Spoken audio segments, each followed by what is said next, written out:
সমব্যথী প্রকল্পের অনুদান নিতে গেলে মৃত ব্যক্তিদের নামে কাটা হচ্ছে চৌকিদারি ট্যাক্স। মালদহের বামনগোলা ব্লকের চাঁদপুর অঞ্চলের বিজেপির প্রধান পাপিয়া ঢালি সরকারের বিরুদ্ধে এমনটাই অভিযোগ তুলেছেন পঞ্চায়েতের তৃণমূলের বিরোধী দলনেতা রঞ্জিত রাও। এই ঘটনাকে ঘিরে ব্যাপক চাঞ্চল্য ছড়িয়েছে গোটা ব্লক জুড়ে। বিরোধী দলনেতার অভিযোগ, চলতি মাসের 5 তারিখে পঞ্চায়েত দপ্তরে রাজ্য সরকারের সমব্যথী প্রকল্পের টাকা প্রদান করা হয়। সেই অনুযায়ী ওই পঞ্চায়েতের ডাঙ্গি এলাকার বেশ কিছু বাসিন্দা ওই প্রকল্পের টাকার জন্য পঞ্চায়েত দপ্তরে আসেন, কিন্তু অভিযোগ যে টাকা নিতে গেলে মৃত ব্যক্তির নামে চৌকিদারি ট্যাক্স কাটা হয়। কিন্তু পঞ্চায়েতের নিয়ম অনুযায়ী চৌকিদারি ট্যাক্স ধার্য করা ছিল 50 টাকা, কিন্তু ট্যাক্স কালেক্টর 50 টাকার পরিবর্তে মৃত ব্যক্তিদের নামে কারো কাছে 100, কারো কাছে 200 টাকা, কারো কাছে 300 টাকা পর্যন্ত নেয় বলে অভিযোগ ওই বিরোধী দলনেতার। নিয়মের বাইরে ওই অধিক ট্যাক্সের টাকা কোথায় যাচ্ছে সেই টাকা প্রধান আত্মসাৎ করছে বলে অভিযোগ করেছেন বিরোধী দলনেতা। যদিও এ বিষয়ে বামনগোলা ব্লক আধিকারিককে একটি লিখিত অভিযোগ জানিয়েছেন ওই বিরোধী দলনেতা। গোটা ঘটনা নিয়ে চাঁদপুর গ্রাম পঞ্চায়েতের বিজেপি প্রধান পাপিয়া ঢালি সরকার অভিযোগ অস্বীকার করে তিনি জানান, ঘটনার কথা শুনেই আমি ট্যাক্স কালেক্টরকে মৃত ব্যক্তিদের নামে ট্যাক্স কাটতে নিষেধ করা হয়, তবে নিয়মের বাইরে বা অধিক চৌকিদারি ট্যাক্স কাটা হচ্ছে না বলে জানান। তিনি বলেন, পূর্বে পঞ্চায়েতের যা নিয়ম ছিল সেই অনুযায়ী চৌকিদারি কাটা হচ্ছে। গোটা ঘটনা নিয়ে চাঁদপুর পঞ্চায়েতের তৃণমূল কংগ্রেসের বিরোধী দলনেতা রঞ্জিত রাও হুমকির সুরে বলেন, ওই ট্যাক্সের টাকা কোথায় যাচ্ছে এবং এর সাথে কারা জড়িত রয়েছে ব্লক প্রশাসন তদন্ত করুক এবং দোষীদের দৃষ্টান্তমূলক শাস্তি হোক। এই দাবির পাশাপাশি তিনি আরো বলেন, এই সমস্যার দ্রুত সমাধান না হলে আগামী 7 দিনের মধ্যে পঞ্চায়েত দপ্তর ঘেরাও করা হবে। কি হয়েছে? কি হবে, স্বামী আমার মারা গেল, স্বামীদের টাকা আনতে চেয়েছিলাম, টাকা দিয়ে চৌকিদার না কাটলে টাকা পাবেন না। ওই জন্য ভয়ে ভয়ে আর কাটি নিলাম।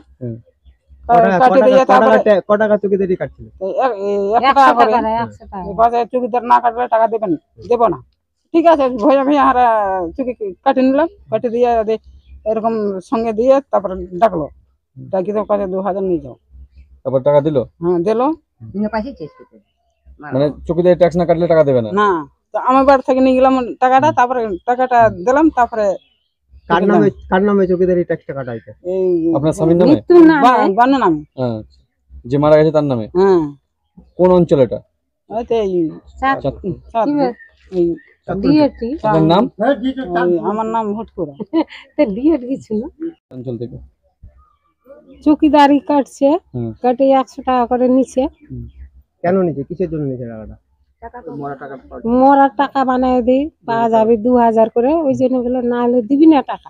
কার নামে চৌকিদারি টাকা কাটছে? স্বামীর নামে। আপনার স্বামী মারা গেছে তাই তো? তার নামে চৌকিদারি ট্যাক্স কাটা হচ্ছে। কত টাকা কেটেছে? 100 টাকা করে। আপনারা কি বলা হলো 100 টাকা কি কারণে কাটছে? আমরা তো বোকা মানুষ, দিয়ে দিছি বাবু, দিয়ে কাটে নিছি। না কাটলে টাকা দেবে না বলেছিল? হ্যাঁ দিবি না। কি বলেছিল? কাটবাই বলে হবি, কাটতে হবে। হ্যাঁ, ঝঞ্জিবের টাকা নিয়ে গেছি না দোসরা ভাগে। মানে 100 টাকা চেক না কাটলে দেবে না, এটাই বলেছে? হ্যাঁ। আচ্ছা, আপনার নাম? নুনিবালা মন্ডল। কোন অঞ্চলে এটা? চাঁদপুর। কার কারণে কাটা হচ্ছে? কি কারণে টাকা কাটা হচ্ছে? ও মায়ের, আমি বলছিলাম মরা মানুষের কেন ফের চৌকিদারি কাটা হবে, তাহলে আমার নামে কাটেন। বলছে হবে না, এই যাই চৌকিদারি কাটছে তাই। কি বলছে? ওই যে ওই মরা নামে কাটতে হবে, তো কাটিয়ে নিলাম। কত টাকা কাটলো? 100 টাকা। 100 টাকা কি কারণে কাটছে? 100 টাকা করে কি কারণে? তো চৌকিদারি তো মানে উল্লেখ করা আছে কি কারণটা? উল্লেখ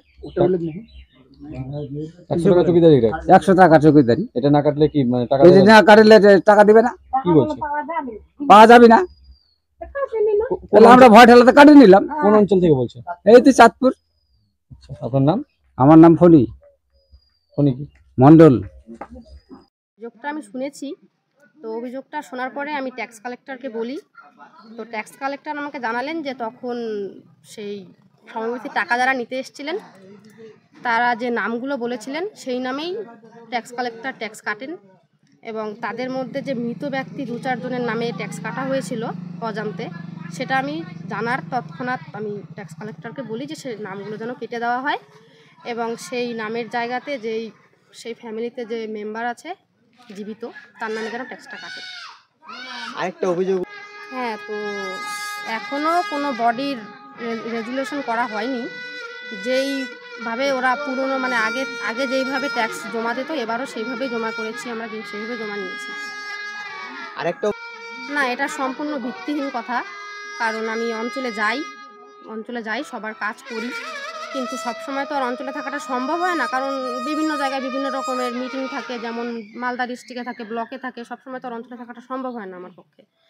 তো তবুও আমি যথাযথভাবে সকলের কাজ করি, সকলের পাশে থাকার চেষ্টা করি যতটা আমি পারি আর কি। আপনার নাম ও পরিচয় কি বলবেন? আমার নাম পাপিয়া ঢালি সরকার, আমি চাঁদপুর অঞ্চলের প্রধান। গত 5 তারিখ ডিসেম্বরের সমাপতির টাকা চাঁদপুর জিপিতে দেওয়া হচ্ছিল। সেই সময় শুধুমাত্র ডাঙ্গির 7খানা সংসদের যারা বেনিফিশিয়ারি আছে তাদেরকে ডাকা হয়েছিল, এবং তারা গিয়ে ওখানে অফিস স্টাফরা এবং প্রধান ওখানে চাপ সৃষ্টি করছে যে সমাপতির টাকা নিতে গেলে এই চৌকিদারি ট্যাক্স কাটতে হবে, না হলে সমাপতির টাকা দেওয়া যাবে না। এবং এখানকার যারা বেনিফিশিয়ারিরা সেখানে টাকা নিতে গেছে তাদেরকে জোরপূর্বকভাবে মৃত্যু ব্যক্তির নামে চৌকিদারি ট্যাক্স কাটতে বাধ্য করা হয়েছে, এবং 50 টাকা করে ধার্য থাকা সত্ত্বেও তাদেরকে কারো কাছে 50, 100, 200, 300 পর্যন্ত কাটা হয়েছে।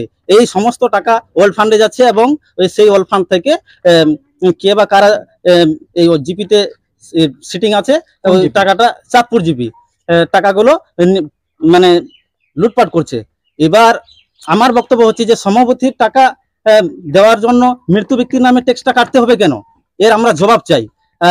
যারা যারা জড়িত আছে তদন্ত সাপেক্ষে যেন উপযুক্ত ব্যবস্থা নেওয়া হয়। ব্লকে আমি চাঁদপুর জিপির টিএমসি দলের বিরোধী দল নেতা, আমি 9 তারিখে কমপ্লেন করেছি বিডিও সাহেবকে, এখনো পর্যন্ত বিডিও সাহেব কোনো স্টেপ নেয়নি।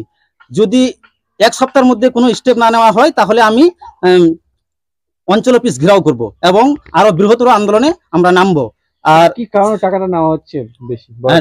টাকাটা এখানে তারা টাকাটা লুটার জন্য নিচ্ছে, কারণ 50 টাকা ধার্য যেটা বোর্ড সিদ্ধান্ত নিয়েছে সেখানে 100, 200, 300 নিচ্ছে। এই টাকাগুলো অল ফান্ডে যাচ্ছে, এবার অল ফান্ড থেকে তারা বিভিন্ন ইস্যু করে টাকাগুলো তুলে নিচ্ছে আর বলছে অল ফান্ড জিরো। আপনারা কি চাইছেন? আমরা চাইছি যে ক্ষতিকারক প্লাস্টিকের ক্যারিব্যাগ বর্জনের নির্দেশ দিয়েছে সরকার। চারিদিকে চলছে সচেতনতামূলক প্রচার কর্মসূচি, রায়গঞ্জেও তার ব্যতিক্রম নেই। ক্ষতিকারক প্লাস্টিক পরিবেশকে চরমভাবে দূষিত করছে, এর থেকে নিস্তার চাই। তাহলে উপায় কি? চিন্তা নেই, রায়গঞ্জে চলে এসেছে বিকল্প ব্যবস্থা। সবার জন্য সুখবর, পশ্চিমবঙ্গ সরকারের অনুমোদনে আগামী সপ্তাহ থেকেই শহরে তৈরি হতে চলেছে পরিবেশ বান্ধব দূষণমুক্ত বিভিন্ন ধরনের বায়ো ক্যারিব্যাগ, যা অবশ্যই পচনশীল। একেবারে সুলভে পেয়ে যাবেন আপনারা। আগ্রহী বিক্রেতা ও ডিলারশিপের জন্য অতি সত্বর যোগাযোগ করুন আমাদের সাথে। আমাদের ঠিকানা ইকো ক্যারি ইন্ডাস্ট্রিজ, জেলখানা মোড়, রায়গঞ্জ, উত্তর দিনাজপুর। আমাদের মোবাইল নম্বর 7001178352 অথবা 9434171272 অথবা 8250161082 অথবা 9800217806।